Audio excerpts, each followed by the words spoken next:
கர்த்தருடைய பரிசுத்த நாமத்துக்கு மகிமையுண்டாவதாக. ஒரு நல்ல வார்த்தையை கேட்போம். சங்கீதங்களின் புத்தகம் 68வது சங்கீதம் 5வது வசனத்துல பாருங்க. தேவன் பரிசுத்த ஸ்தலத்திலிருந்து உங்களுக்கு கொடுக்கிற 7 விதமான ஆசீர்வாதம், சத்துருக்களை நியாயம் செய்கிற கர்த்தர். பாருவோம், தம்முடைய பரிசுத்த வாசஸ்தலத்தில் இருக்கிற தேவன் திக்கற்ற பிள்ளைகளுக்கு தகப்பன விதவைகளுக்கு நியாயம் விசாரிக்கிற இருக்கிறார். தேவன் தனிமையானவர்கள் வீடு வாசல்களை ஏற்படுத்தி கட்டுண்டவர்களை விடுதலையாக்கி துரோகிகளையோ வறண்ட பூமியிலே தங்க பண்ணுகிறார். இதுதான் உண்மைங்க. பரிசுத்த வாசஸ்தலத்தில் இருக்கிற தேவன், பரிசுத்த ஸ்தலத்தில் இருக்கிற தேவன் திக்கற்ற பிள்ளைகளுக்கு தகப்பன, திக்கற்றவர்களா இருப்பீங்க. ஒன்னும் ஒரு இடம் நகர முடியாம இருப்பீங்க. வீட்டுக்குள்ள அடைப்பட்டு போய் இருப்பீங்க. விதவையை போல அழுதுகிட்டு இருப்பீங்க.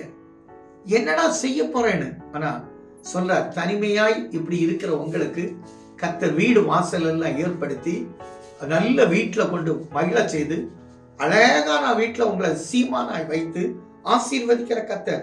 அதுக்காக என்ன சொல்ற பாருங்க, தேவனே நீர் உடைய ஜனங்களுக்கு முன் சென்று, கர்த்தர் உங்களுக்கு முன்னால போவார், உங்க காரியத்தை வாய்க்க பண்ணுவார். இதுல சொல்ற, சம்பூர்ண மழையை பொழிய பண்ணுகிற கர்த்தர், சம்பூர்ண மழையை பொழிய பண்ணுவார்.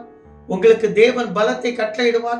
இதுவரை பலம் இல்லாமல் இருந்திருப்பீங்க, நல்ல சபையை கட்டளையிடுவார். சபைகளின் நடுவே நீங்க ஆண்டவர்களை தோத்தரிப்பீங்க. இஸ்ரவேலில் இருந்து ஒரு ஊற்று உங்களுக்கு வரும். உங்களுக்கு செழிப்பு வருது.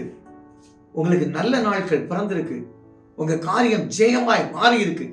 எருசலேமில் உங்களுடைய ஆலயத்தின் நிமித்தம் ராஜாக்கள் காணிக்கை, நீங்களா நிறைய காணிக்கை கொடுக்க போறீங்க கர்த்தருக்கு. அப்படி உங்களை பெரிய சீமானாய் மாற்றுகிற கர்த்தர்.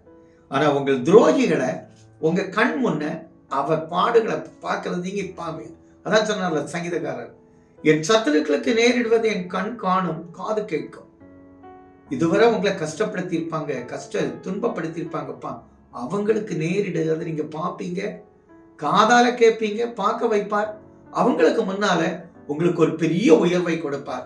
அப்படி ஆசீர்வதிப்பார். எங்கள் நல்ல தகப்பனே, இந்த வார்த்தையின்படி கர்த்தர் எங்களை ஆசீர்வதித்து துரோகிகளை வறண்ட நிலத்துல வைத்து எங்களுக்கு எல்லா செழிப்பையும் கட்டளையிடும் நல்ல பிதாவே, ஆமென்.